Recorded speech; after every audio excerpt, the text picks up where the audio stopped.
Hello, everyone, and welcome to the StorArc podcast, the place where we unravel the secrets of storytelling in order to become better professionals and better human beings.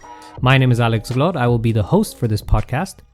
And first of all, I'd like to thank you for joining me in this journey. This podcast is for people out there who are dreamers, innovators, people that are not satisfied with how the world is right now and want to make it better. And my hope is that in this podcast, I will do my best to offer you the most valuable inputs and insights into storytelling that can help you achieve exactly that. Because boy, oh boy, do we need to work on our future and do we need to work on this world to improve it, to make it better. The way this podcast is going to work is that it will have different seasons. And in the first season, the one that we are launching today officially, we're going to focus on storytelling for authentic leadership. We're going to focus on how we use stories in order to motivate people to take action, how we make sure we bring people around a common cause or purpose, and how we make sure that that cause and purpose becomes a reality. And in order for us to embark on this journey, we're going to have to answer to the question why storytelling is important for leaders and why, personally, I believe we need it today now more than ever. And in order to get that point across, I would like to start with a story. Back in 2013, somewhere in the first half of August, I was visiting a good friend in another city here in Romania. And we had very beautiful time together, but every good story has an end, and so did this visit. And on a Saturday morning, we woke up very early and we had breakfast. We even had a nice glass of wine, and I was looking forward to the train trip back home.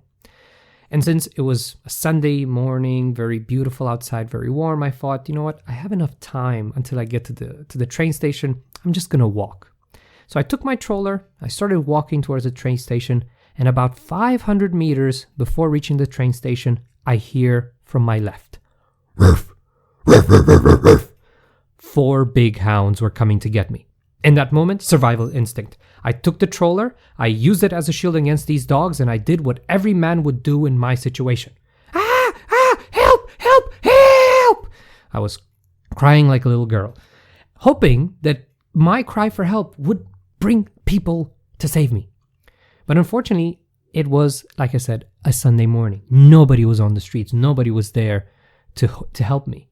And as I was screaming, that made the dogs even more violent and gave them more courage. 2 of them started biting on the stroller and the other 2 were looking at my legs going, breakfast. And in that moment, I had to make a split decision. And I realized this was not my first rodeo. I have been in a situation like this actually some years before. Again, I was alone, attacked by 5 different dogs, but the only difference was that back then, my destination wasn't ahead of me, but behind me.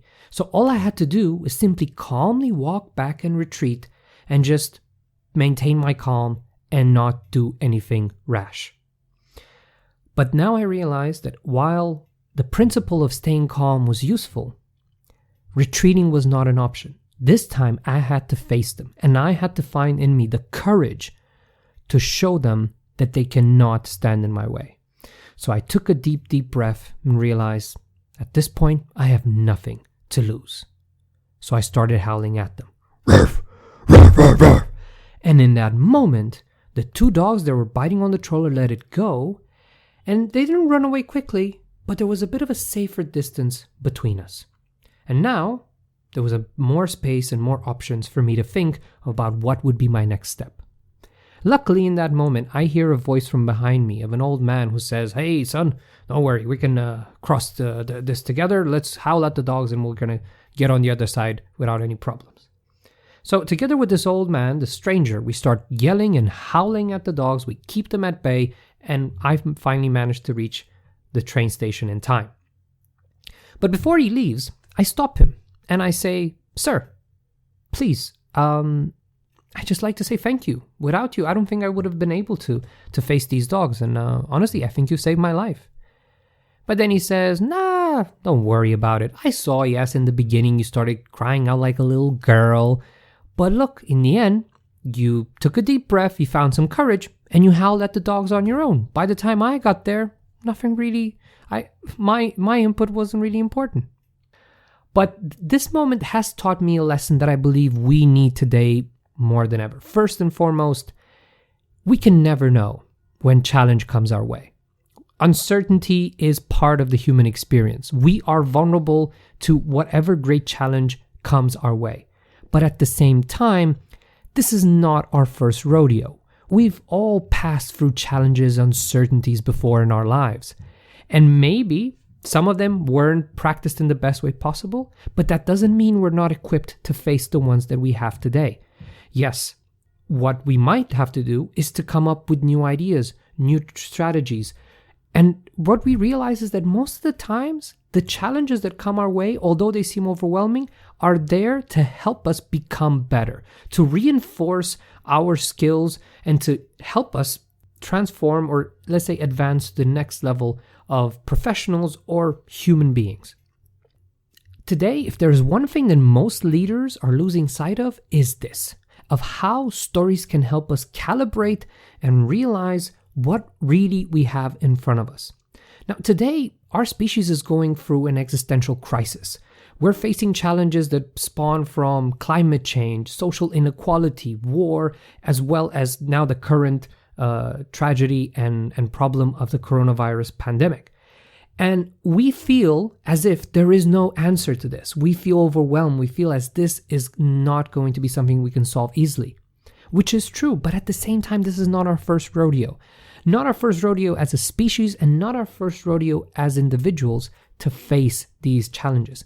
And when we tap into our experience and we understand what were the lessons from these moments and apply it to where we are today, or better yet, understand where we made mistakes in the past and how we can make things better for the future, that is when we truly use storytelling to its potential, and that helps us become better leaders, but it also engages everyone else to act accordingly and to understand the potential that they also have to solve this challenge.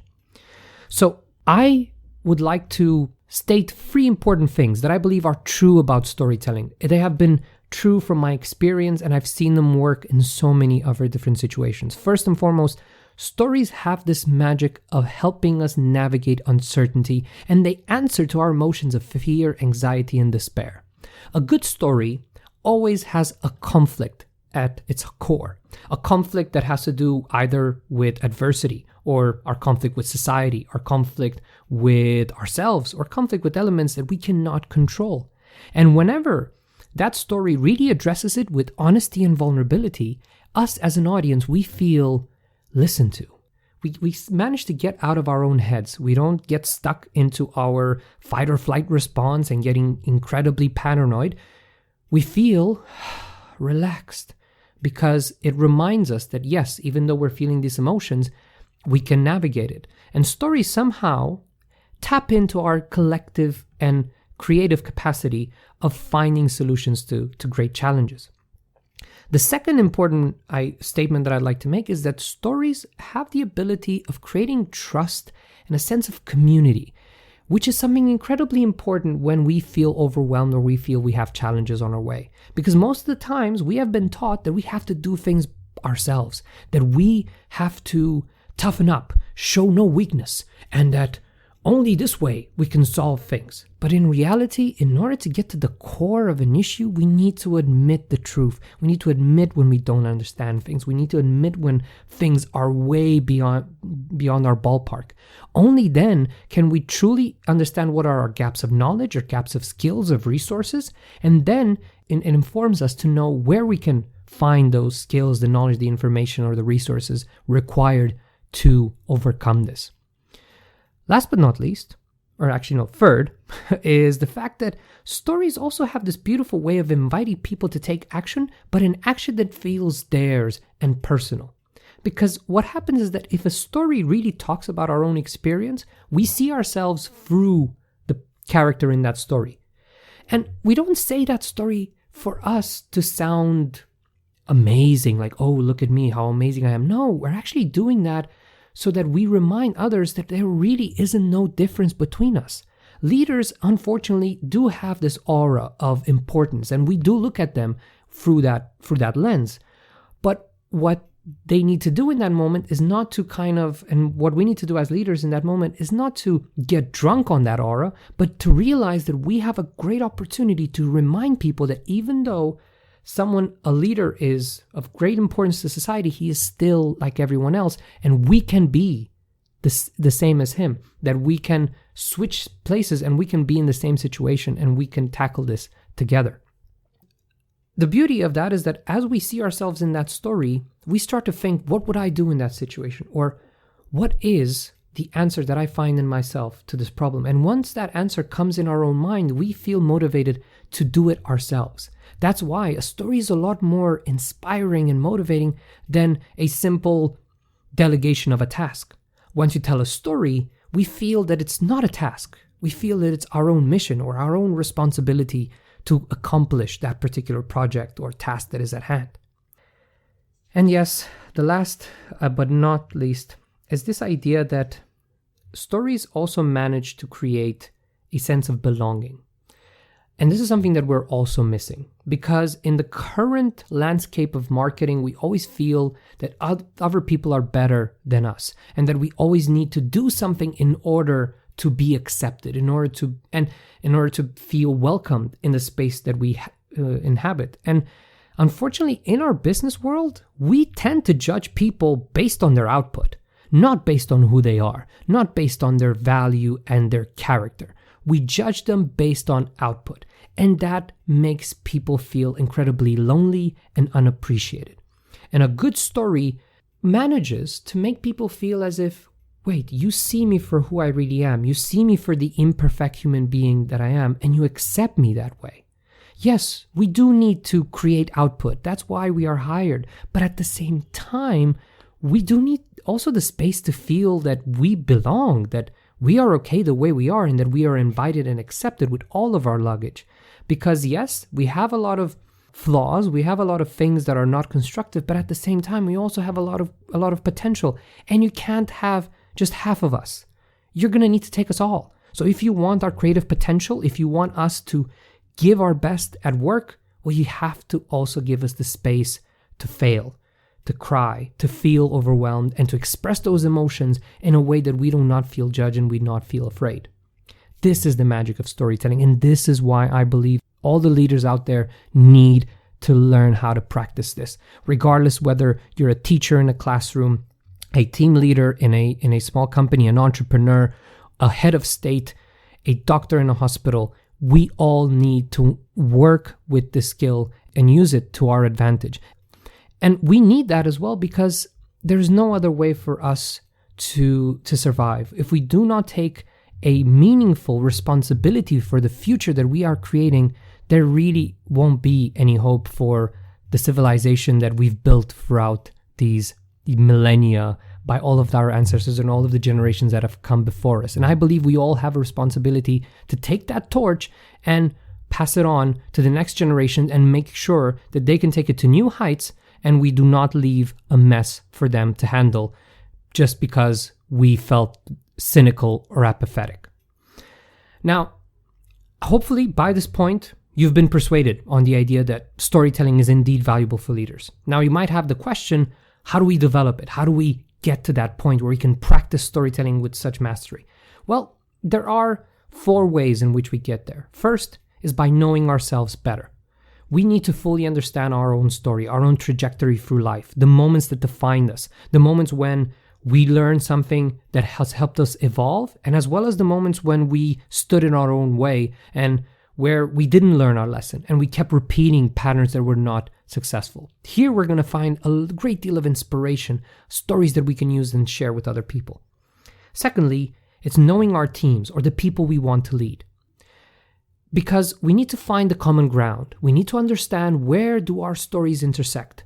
Most often than not, there are a lot of universal themes that bring us together. Themes of overcoming adversity, failure, rejection, hardships. There's a lot of things that bring us together, but at the same time, there's also a great deal of specificity in each and everyone's experience. And that's why we need to fully understand where the other people come from, so that we see where we have common ground, but also where are we different? Where has our story cross different paths. Also to inspire us to understand that not everybody is a copy of us. Some people think differently, but also some people come from completely different experiences. And while something seems very easy for us, for someone else, it might feel like a marathon. And in the same way, to learn how things that are very hard for us can be very simple for someone else. If we understand and we can manage to develop our empathy and see the world through their eyes as well, it will increase our capacity for telling great stories.